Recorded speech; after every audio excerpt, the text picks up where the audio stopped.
The Access in Medicine program invites you to learn about creating and communicating the accommodation letter.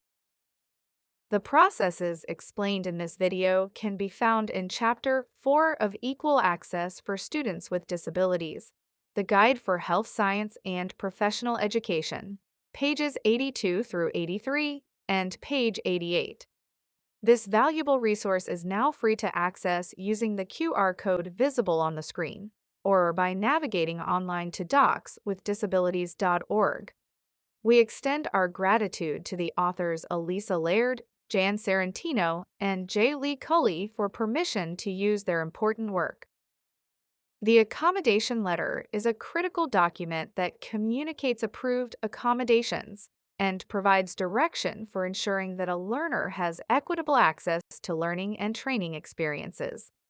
Once reasonable accommodations have been identified through an interactive process involving the DRP, the student, and as appropriate, relevant faculty and institutional partners, the school should have a standardized process for communicating those accommodations to the individuals responsible for their implementation. This process should clearly delineate expectations for how approved accommodations will be implemented within each specific learning environment. Typically, accommodations are communicated through a formal accommodation letter issued by the DRP. Depending on institutional processes, the letter may be distributed electronically through a centralized accommodation or learning management system, sent by the student via email, or provided directly to relevant faculty or staff. Schools should also establish clear expectations regarding when accommodation letters are distributed and how frequently they must be renewed or reissued, for example, each semester, annually, at the start of a new course or clinical rotation, or once for the duration of the learner's program. Accommodation letters should clearly identify the specific accommodations approved for a student within a particular course, clinical experience, or program. The letter should specify the assessments, assignments, learning environments, or other activities to which each accommodation applies, for example, anatomy or simulation laboratories, clinical rotations, or didactic examinations, as well as the duration of the accommodation. The letter should reference applicable disability laws and the institution's interactive process through which reasonable accommodations are determined.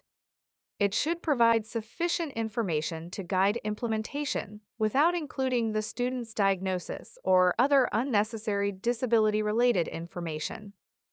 Faculty and staff should also be directed to the DRP or other designated point of contact with any questions or concerns regarding implementation, including circumstances in which an accommodation may present an unanticipated barrier within a particular learning environment.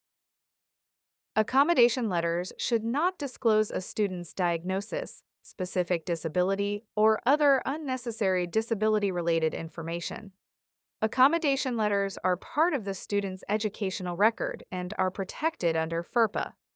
They should be shared only with faculty and staff who have a legitimate educational interest in the information and are responsible for implementing the approved accommodations. Accommodation letters should also be sufficiently specific to allow accommodations to be implemented without requiring the student to explain, justify, or renegotiate them with individual faculty or staff. The letter should clearly communicate what has been approved, the settings or activities to which the accommodation applies, and any relevant implementation parameters. Questions or concerns about feasibility or implementation should be directed to the DRP rather than placing responsibility on the student to resolve them.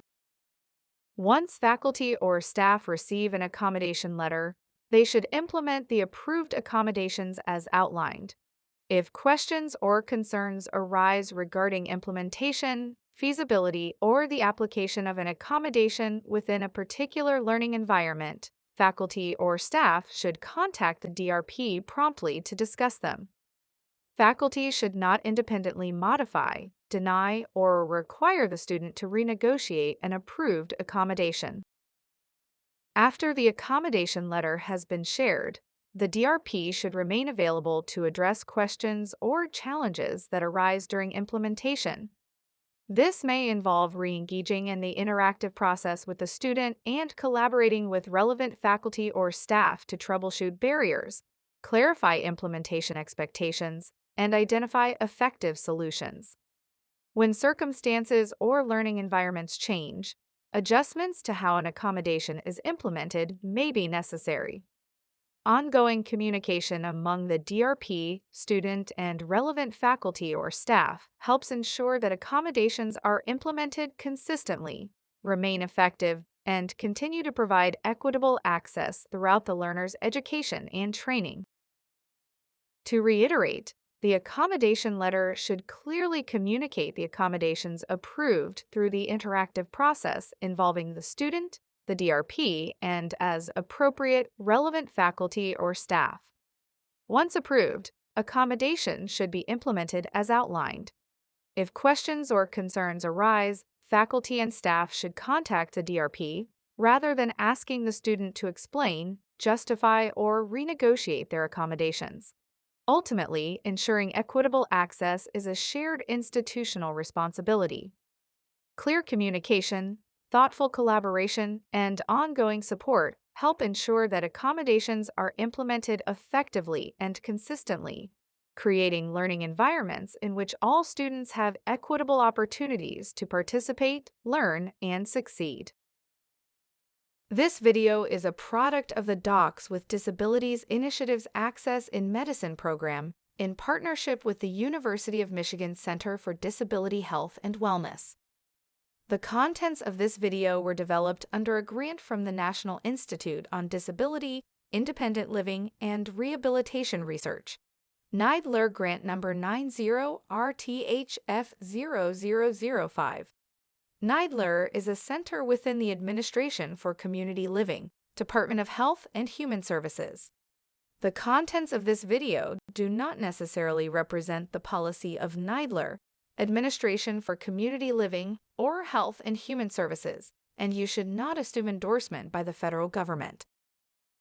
This video is a product of the Docs with Disability Initiative and their Access in Medicine program. For additional resources and information about the Docs with Disabilities Initiative, please visit the Docs with Disabilities Initiative website or follow us on YouTube, Twitter, Instagram, and LinkedIn.